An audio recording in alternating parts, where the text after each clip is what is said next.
নমস্কাৰ। আজি ২৭ ডিচেম্বৰ। ৰাজ্যৰ লগতে দেশৰ বিভিন্ন প্ৰান্তৰ পৰা কেইবাটা গুৰুত্বপূৰ্ণ খবৰ আহি পৰিছে। এনেধৰণৰ খবৰ ক'ব নিতৌ পাবলৈ চেনেলটো ছাবস্ক্ৰাইব কৰি লাইক এটা কৰি দিব।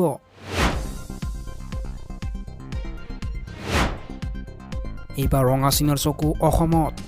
অসম নিক্ষেপ কৰাৰ পৰিকল্পনা ৰঙা চীনৰ। অসম আৰু অসমীয়াৰ আয়ুৰেখা সদৃশ ব্ৰহ্মপুত্ৰ নদীক নিক্ষেপ কৰিবলৈ সাজু হৈছে ৰঙা চীন। বিভিন্ন সময়ত ভাৰত বিৰোধী স্থিতি লৈ অহা চীনে এইবাৰ ভাৰতৰ উত্তৰ পূব প্ৰান্তক মৰুভূমি কৰি তোলাৰ এক বৃহৎ চক্ৰান্ত চলাইছে। বেইজিঙে এনে এক অস্ত্ৰ নিৰ্মাণত সেউজ সংকট প্ৰদান কৰিছে, যিয়ে মুহূৰ্ততে শেষ কৰি পেলাব ভাৰতৰ উত্তৰ পূৰ্বাঞ্চলক। অসম উত্তৰ পূৰ্বাঞ্চলক বিপদত পেলাই চীনে সাজু কৰা এই অস্ত্ৰপাত হৈছে তিব্বতৰ বৃহৎ জলবিদ্যুৎ প্ৰকল্প। এইবাৰ ৰঙা চীনে ব্ৰহ্মপুত্ৰ নদীৰ ওপৰত নিৰ্মাণ কৰিবলৈ গৈ আছে বিশ্বৰ সৰ্ববৃহৎ জলবিদ্যুৎ প্ৰকল্প।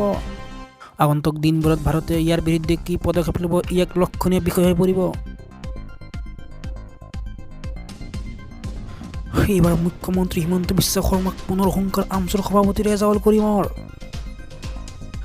NRC আৰু ডি ভোটাৰৰ নামত সংখ্যালঘু মুছলমানক কৰা হৈছে হাৰাশাস্তি। সংখ্যালঘুক অসমৰ মানচিত্ৰৰ পৰা বাহিৰ কৰাৰ পৰিকল্পনা কৰিছে অসম চৰকাৰে।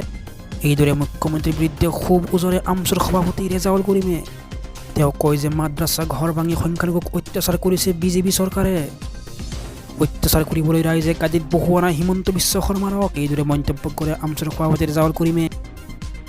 33% মুছলমানক বাদ দি অসমৰ উন্নয়ন সম্ভৱ নহয় বুলি মন্তব্য কৰে। ঘৃণাৰ ৰাজনীতি বাদ দিয়ক মুখ্যমন্ত্ৰী হিমন্ত বিশ্ব শৰ্মা, এইদৰে মন্তব্য কৰে তেওঁ। এইবাৰ ইজৰাইলৰ ওপৰত আকৌ আক্ৰমণ। ইয়েমেনৰ তৰফৰ পৰা ড্ৰোন আৰু মিছাইলেৰে আক্ৰমণ কৰা হয় ইজৰাইলৰ ওপৰত। ইয়েমেনৰ তৰফৰ পৰা ইজৰাইলক ভয়ংকৰ আক্ৰমণ। হৌথি বিদ্ৰোহীয়ে ইজৰাইলক কৰিছে ধাৰাসাৰ আক্ৰমণ। ড্ৰোন আৰু মিছাইলেৰে ইজৰাইলৰ ৰাজধানীত আক্ৰমণ হৌথিৰ।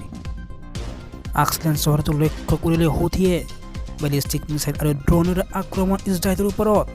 আক্ৰমণৰ পিছতে জাৰি কৰা হৈছে হাই এলাৰ্ট। কেইবাজনো ইজৰাইলৰ সৈতে সংঘটিত হৈছে ভয়ংকৰ ঘটনা। দেশৰ প্ৰাক্তন প্ৰধানমন্ত্ৰী ডক্টৰ মনমোহন সিং আৰু আমাৰ মাজত নাই। দিল্লীৰ এইমছত শেষ নিশ্বাস ত্যাগ দেশৰ প্ৰাক্তন প্ৰধানমন্ত্ৰীগৰাকী। স্বাস্থ্যৰ অৱনতি ঘটোৱাত আজি ভৰ্তি কৰা হৈছিল দিল্লীৰ এইমছত জৰুৰীকালীন বিভাগত ভৰ্তি কৰা হৈছিল প্ৰধানমন্ত্ৰীগৰাকী। গান্ধী পৰিয়ালৰ জোৱাই ৰবাৰ্ট বাদ্ৰা ইনষ্টাগ্ৰামত দিয়ে এই দুখবৰ। দুটা কাৰ্যকালৰ বাবে দেশৰ প্ৰধানমন্ত্ৰী পদত আছিল ডক্টৰ সিং। ৰাজ্যসভাৰ বিৰোধী দলপতিৰ আসনতো বহিছিল ডক্টৰ মনমোহন সিং। এইবাৰ ৰাজ্যত সংঘটিত হৈছে আন এক শিহৰণকাৰী ঘটনা। গুৱাহাটীত কিশোৰসহ স্কুল বাহনৰ চালকৰ মৃতদেহ উদ্ধাৰ। জালুকবাৰীত পুৱাই সন্ধানহীন কিশোৰসহ যুৱকৰ মৃতদেহ উদ্ধাৰ। ব্ৰহ্মপুত্ৰত উপঙি থকা অৱস্থাত উদ্ধাৰ হয় মৃতদেহ দুটা। তিনিদিনে সন্ধান নাছিল 13 বছৰীয়া জুহি দাস আৰু হীৰকজ্যোতি দাসৰ।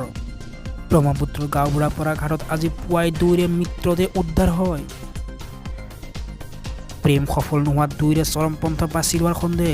নিশা প্ৰায় 3মান বজাত ঘৰৰ পৰা ওলাই গৈছিল জুহি দাস।